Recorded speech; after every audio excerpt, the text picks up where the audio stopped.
This is Talking My Walking. I am Rodrigo Ribeiro, just another voice in the wilderness. Today I'm going to talk about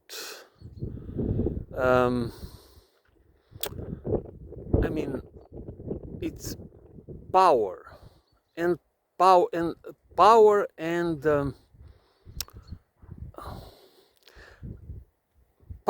and the cult of the individuality, the cult of authority, which means the cult of the leader or the savior or the luminary, which means that we, instead of empowering ourselves, they are just like us. And they are important. The people that are the people that have more knowledge about something, or they can connect the dots. We need to respect and admire them and learn from them. That's for sure. But they are not more than them. They are equal. We are all equals. And as I said before, we need to think and behave and feel as if it matters, because it does matter. Otherwise, we just fall again and again the cult of following a savior, a son of a god, or a son of a gun, or it's just followism, and followism is wrong, is dead wrong. I mean, we discuss. I mean, first of all, the Manichaeist understanding of the world or worldview, or the reality or society or whatever, politics, whatever, through just the goodie and the baddie, just the ones that are evil and the ones that are the saviors, the ones that that represent the good side. This Manichaeist, simplistic way of understanding the world is against us, is against the many. We are not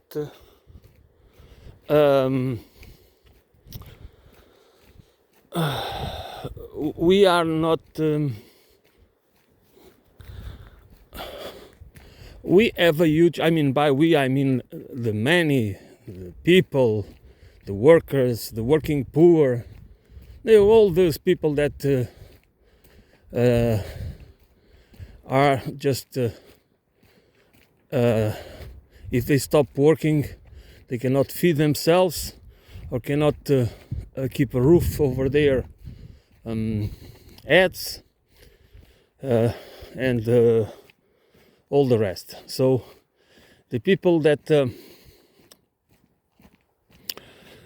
all of us that do not own assets, besides even when we own a house, we should not think of ourselves or perceive ourselves as owners of anything. Because the problem of this mentality is that we just side with those who exploit us, with those that control the money flow, with those that do not want us to be free in the real sense.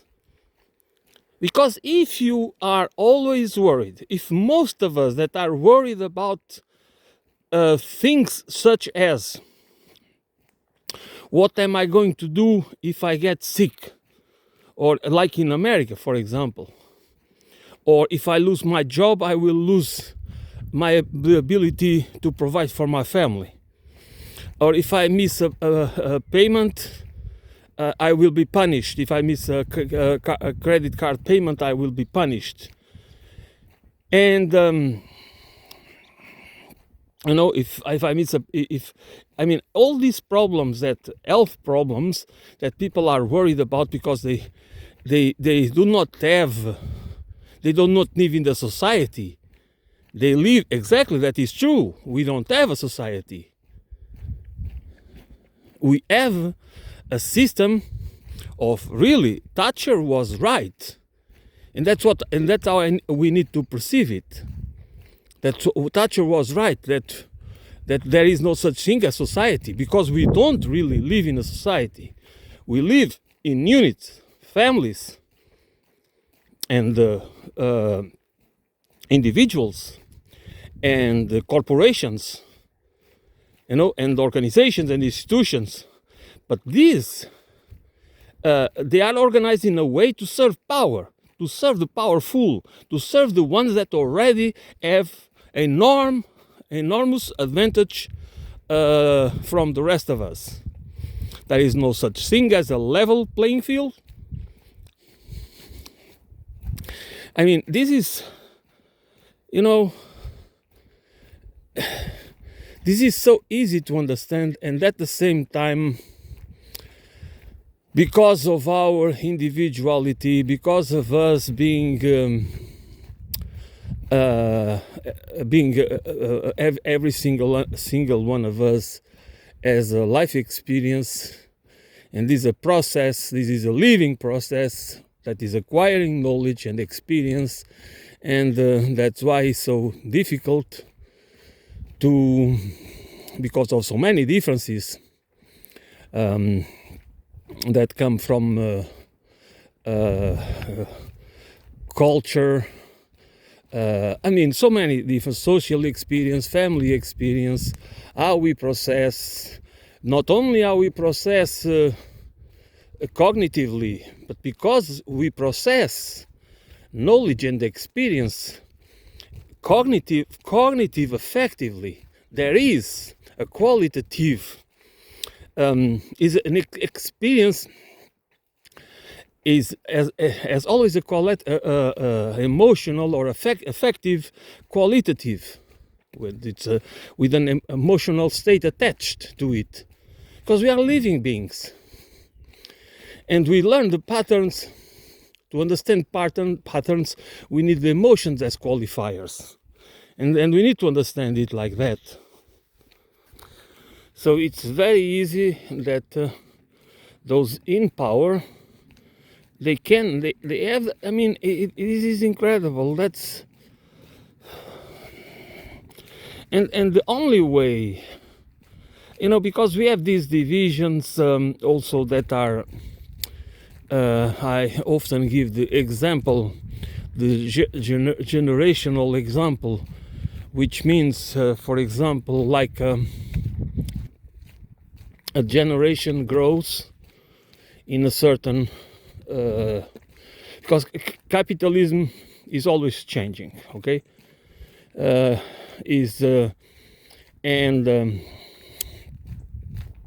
Which means that the socioeconomic opportunities are changing. What do we believe or take as granted is changing because of this competitive, expansionist, and also monopolistic, that some people forget about capitalism. Capitalism, more than competition. Competition is for losers, okay? Peter Thiel. The capitalists themselves, the capitalist class, always looks for monopolies. So that's what we have. We have witnessed in America, in Europe, and elsewhere. The concentration of wealth, the merger of companies, the mother ma and pa shops, the traditional, that everything is gone. And so from one generation to the other, my example is when a generation is growing in a family. For example, I can give the American example when a single parent, usually the man, the father, would go out to work and could provide for the family, and they could afford the house and the car and all the rest, and the children would grow in a family, in a middle class family, enjoying a kind of a easy life. Of course, there are still many families struggling and exploitation. I mean, this is not that society is based in exploitation, but at least during this period, when there is economic growth based on industrial productivity, okay? This is very important to understand. It is by that there are people producing real stuff for the economy, not just through speculation and rentierism, which is what financial capitalism is. But what the point is, the people, the young, since we are all parents and we all like that our children have an easier life than ours, what do we do when we are still working, as they call it in America, blue collar workers? What do we want for our children? We want them to become white collar workers or entrepreneurs or business or whatever. So we want them to have a better place in society than even we are doing well. We want our children to do better than us. But we also spoil them, because by building a consumer society which was needed for the capitalist system, if you produce a lot, you need consumers for it. That's what the Fordism was about. I want to pay to my workers enough that they can buy a car, which makes sense, which doesn't make sense anymore, because now it's not even about that. They don't want people to have purchasing power. It's the opposite. Why? Because they don't know how to deal with the existing problems in the Western societies. They do not know at all how to solve the problems. So, by spoiling, what do I mean by spoiling? Because that's what I see happening in China as well. I have been in China 20 years ago, actually, but nevertheless, it was already, I could see already a looming consumer society that I was astonished already at the time, and I know the changes that have been going on since then. What it means that there is a generation or two generations, for example. It depends on the society and also on the regions, because sometimes certain regions have a delay in development, in economic development and industrial development. And this delay, I mean, not the delay itself, but what it means is the younger generations that are raised in an environment, in a family and social environment where there is more abundance. They don't, many of them, go through the growth process while they are being raised with a certain ease, which make many of us shallow, petty bourgeois. That's exactly what they are. And you can see it, it's so easy that people feel, what is a petty bourgeois? That's a person, an individual that doesn't connect the dots and feels entitled, to whatever they think they have or they want, not because they belong to a certain class. Just they do it. This is not even. They do not necessarily need to think in class terms, but their behavior and the way they mentally frame it, even subconsciously, because as I said, they do not need necessarily to be conscious of that. They feel entitled. This feeling of entitlement is poison. Is poison because it transforms us. It makes us perceive others as inferiors.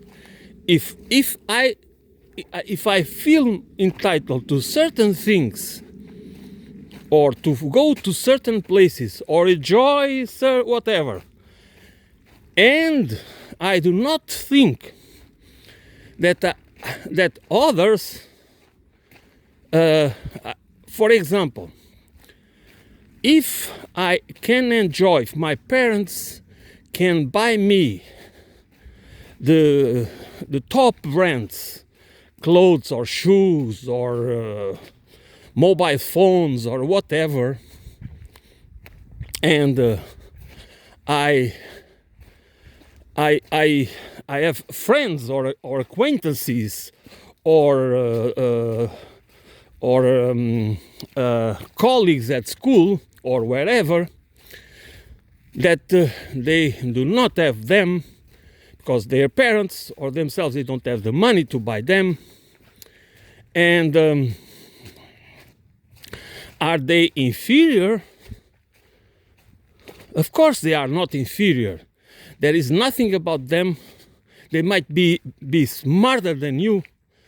They might be more in human terms be much better than you, but you have this feeling of entitlement, and you have sometimes you even have the feeling that you can humiliate them. Why is that? It's because it is authorized. It is part of the interpretation of how a certain societal paradigm functions, and we need to understand it. We do not, and this is, and then even to make it more worse, is the idea that many people associate it with immediately. This is about human condition. This is about the nature of human condition. And that's a twist that is wrong, and it's a wrong interpretation, because the human condition is what's the main feature of the human condition, or one of the main features is the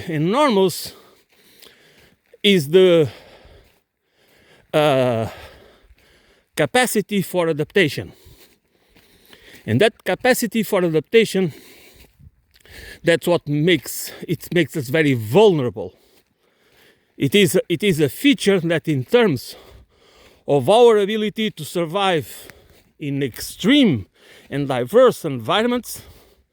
I mean, natural environments and ecosystems, that we can find ways to survive because we have the capacity, the creative imagination capacity that allows us to find, to bind, to build the tools and to organize ourselves, but not as individuals. It's not part, again, it's a lie. It's not for the pursuit of the self-interest.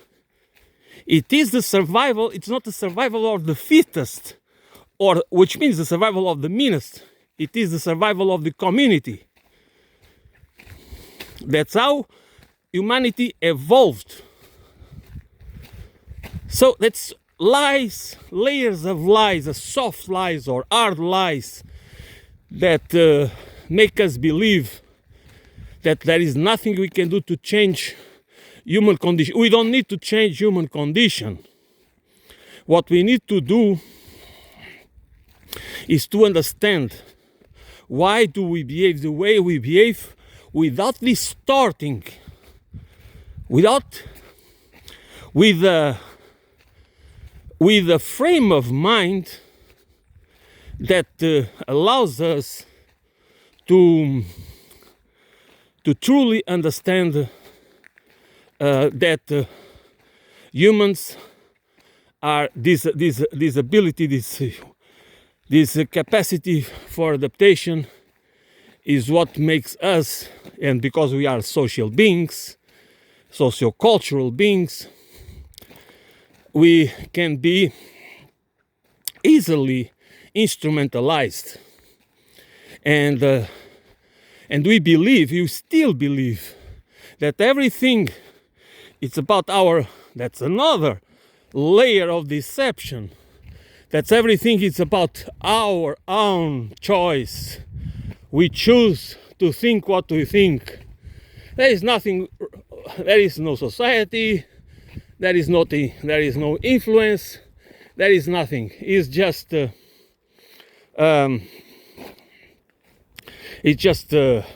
we standing as individuals, as free thinkers, okay? As that's how we learn a language, for example. That's how we learn the principles and values. That's how we learn everything. It's just as free thinkers, isn't it? That's how we work. Because people don't understand that becoming a critical thinker it's not, critical thinking is a process.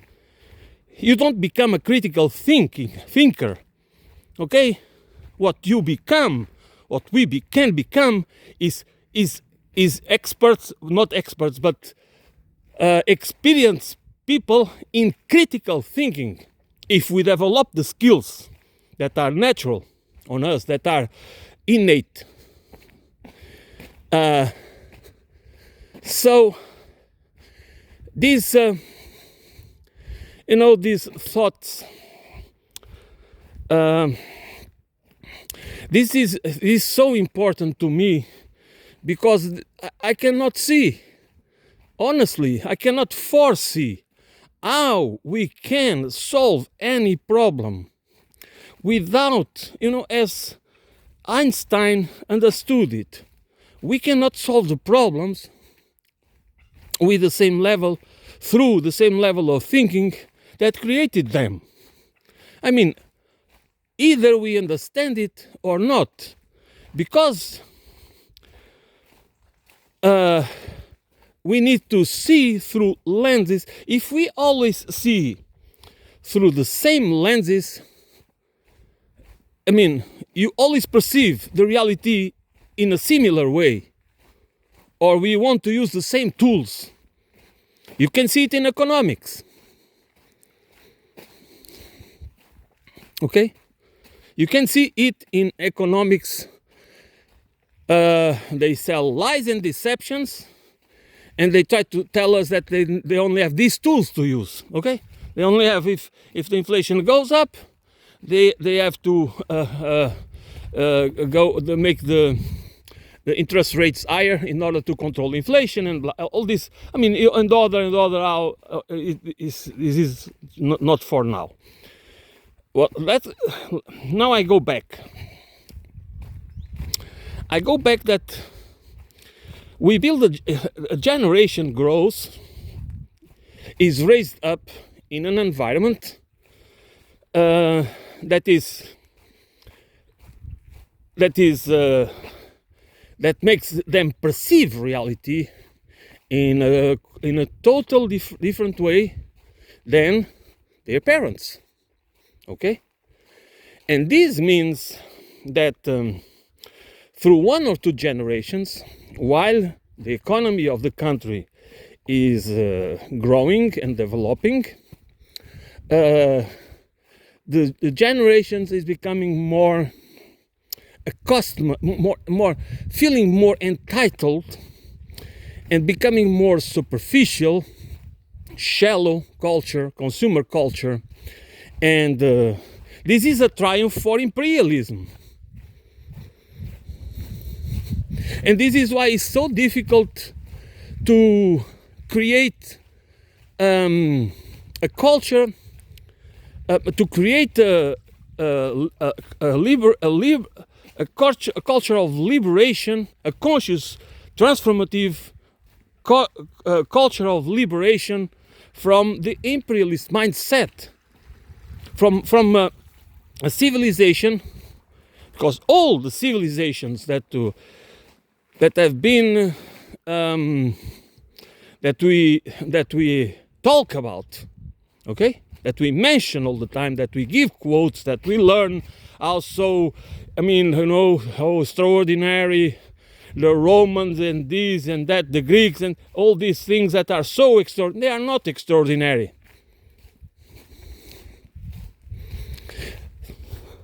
They are extraordinary in the sense that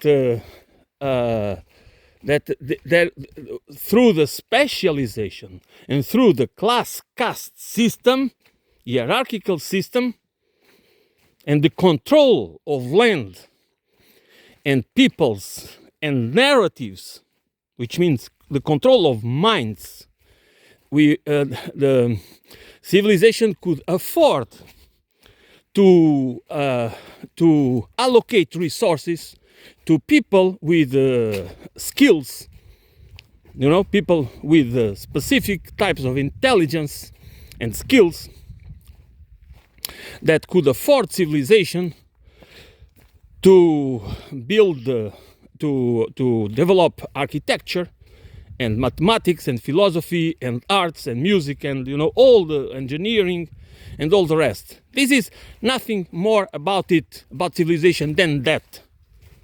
That's why we could afford it. But we cannot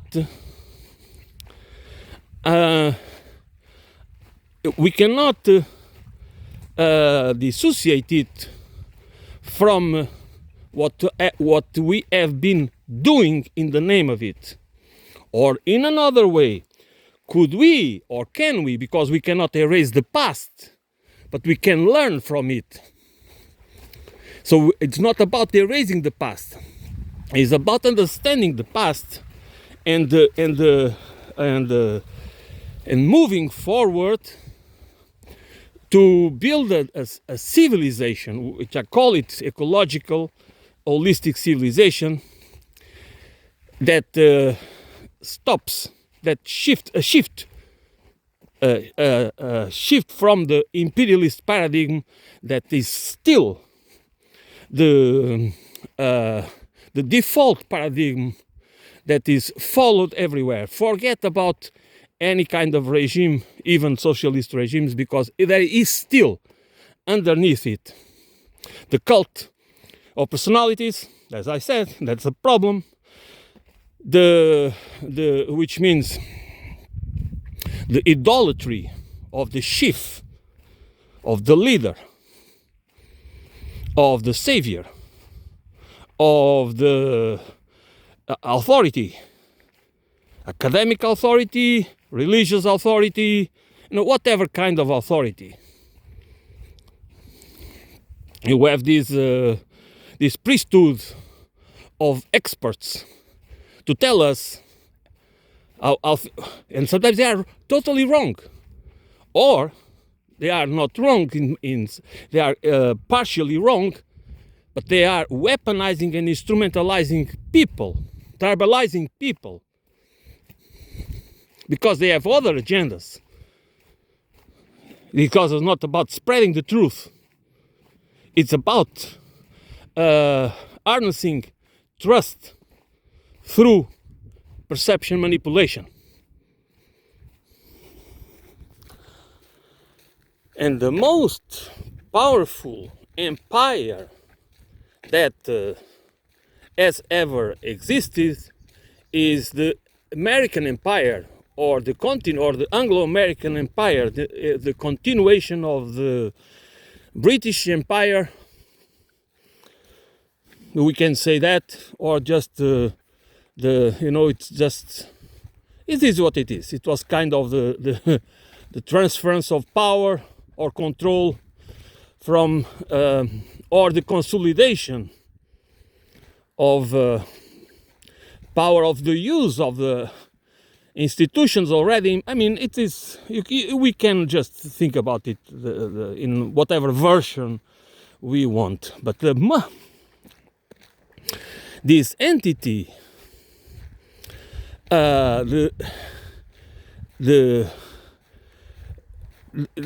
the first, the attempt. There was very powerful. The British Empire was very powerful, but it was a different time, and there was the means that were at the disposal of the oligarchs and plutocrats were very different from those that became available to the American elites. What this means is that besides the hegemonic power to impose a global governance, not global government, to impose global governance, we need a country or an empire needs to become hegemonic. And what is hegemony? Hegemony needs to be built at least in 3 pillars: military, finance, and narratives and culture. Okay, these 3 maybe more, but at least these three pillars are necessary. An hegemonic power cannot stand in 2 pillars. It needs at least 3, and these 3 are absolutely necessary. And they knew it since the inception of the public relations industry, when propaganda became industry. Okay, that's what propaganda existed before. Propaganda has existed since probably the invention of civilization. But with Edward Bernays and Ivy Lee also, and others,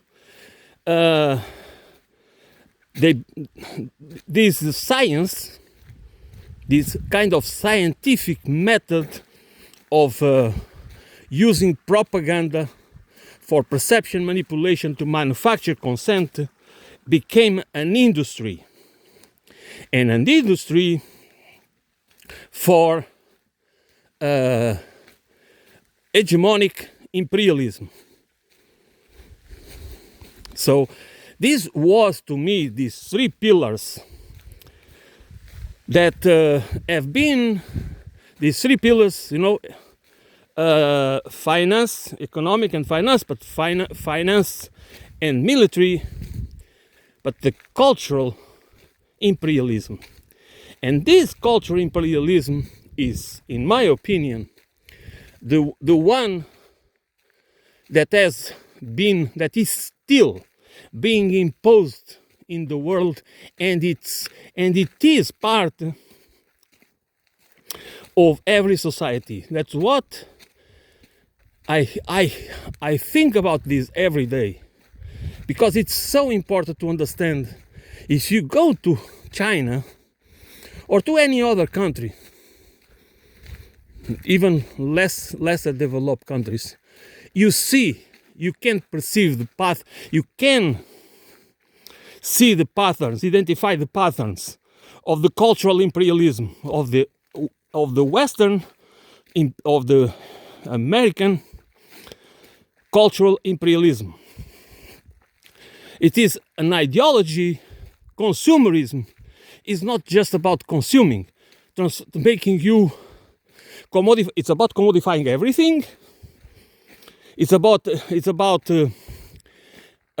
making us dependent on convenience, through the commodification of literally everything, as we can see today, they want to commodify everything.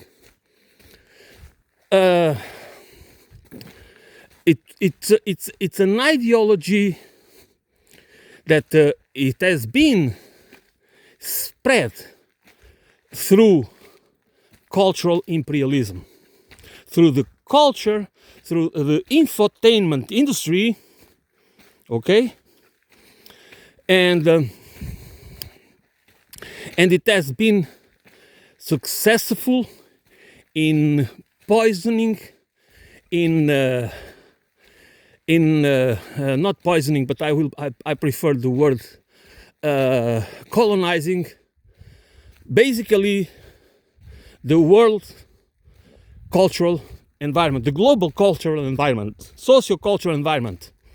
And that's how we need to understand it, because it is probably, and I mean, the most powerful weapon or tool or whatever, the weapon of mass deception that has ever been created by mankind.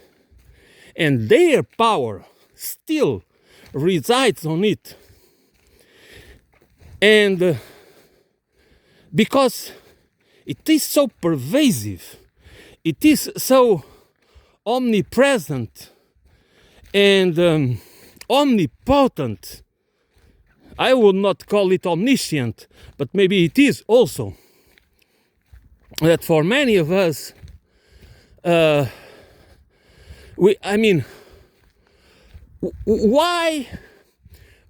is it so successful? It is so successful because it creates a socio-cultural and political, or at least socio-economic environment that transforms us, that transforms how we perceive us as human beings, and transforms our relations and how we perceive others and nature and goods and services, how we perceive everything, which it creates for us an environment, an ideological and cultural environment that basically, that's the main environment where we grow up, because that's the environment. We go out, or even we stay home and watch TV, or these days whatever the kids watch, whatever device kids use to watch stuff. We are bombarded with this propaganda, with this machine, cultural ideological machine, that even the national creators, they reproduce the same paradigm.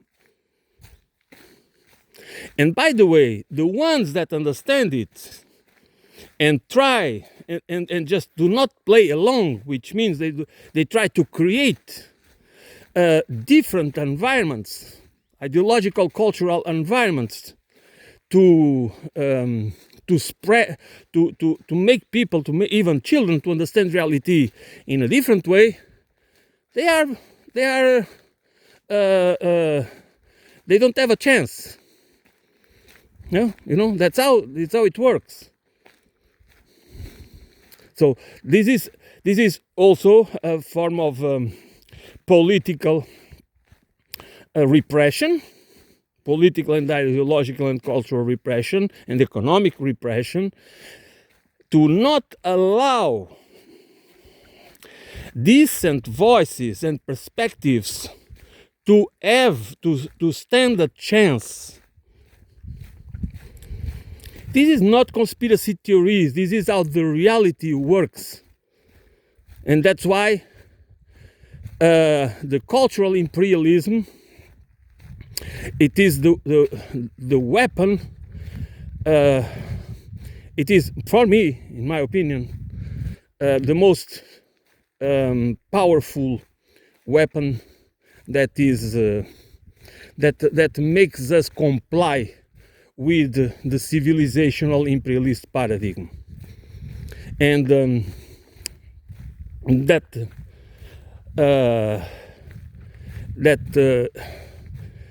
makes it very difficult for us as individuals, but also as organized groups, to create a resilient, resistant movement at the national and transnational level that could make us build a conscious, liberative culture to liberate us from the narratives that keep us, that do not allow us to build at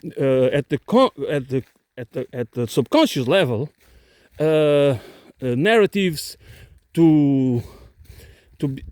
other narratives to become dominant, because it is an important point that many people don't understand it. You don't get rid of whatever you have experienced. I mean, if you have ideas before that, you believe in certain ideologies, or you have a certain perceptions about reality, they don't go anywhere. You still have them there. They will be there with you forever, at least as long as you live and your mind is working normally.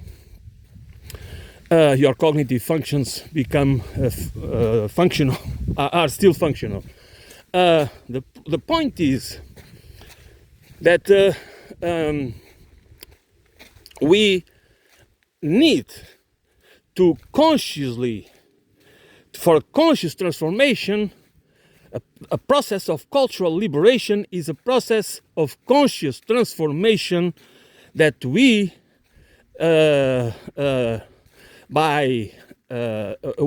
work on that process to make a different set of narratives or principles and values and ideas to become dominant, to become the ones that really influence our thoughts, our cognitive and affective processes in our way to perceive the world, to analyze and perceive reality.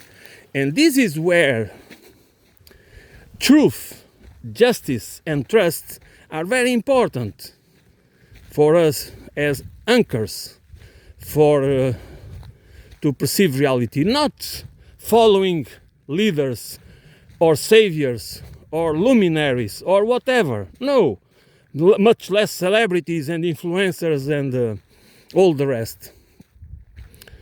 If we really care about freedom, because I mean, I always use this example because it's really interesting.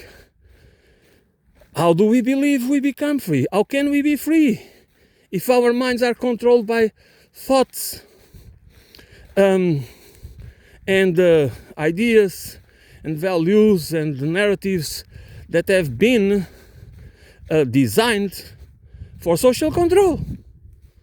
And you believe you are free. This is true for from or let me put it is true across the political spectrum. This is not only a problem of the right. It is a problem of all of us, because deception is everywhere, and people wanting to use others for their own agendas, they exist everywhere. And one of and it's because of the existing system rewards them. That's why we say that's because it's the human condition. We cannot change anything because we are weak, and when we are, and we have lots of flaws. That's for sure. But the problem is the environment, the socio-cultural and political and economic environment where we have to survive influences and shapes our behavior and makes us I'm sorry about the wind and makes them have to. That's why I was going back and forth in that little alley to avoid this wind. Anyways, the point is that instead, and I'm going to finish with this, instead of blaming the human condition, the nature of the human condition, we need to understand that the environment, the socio-cultural, the economic and political environment where we live, that we can use the metaphor of the water for the fish in the fish bowl. It's the same for us, and we and our behavior and our habits and our behavioral responses and adaptations are driven by those patterns, by those existing boundaries that set the stage. Okay? And that's very important to understand. Thank you for listening. I'm going to end it here because it's too windy. I will be back soon.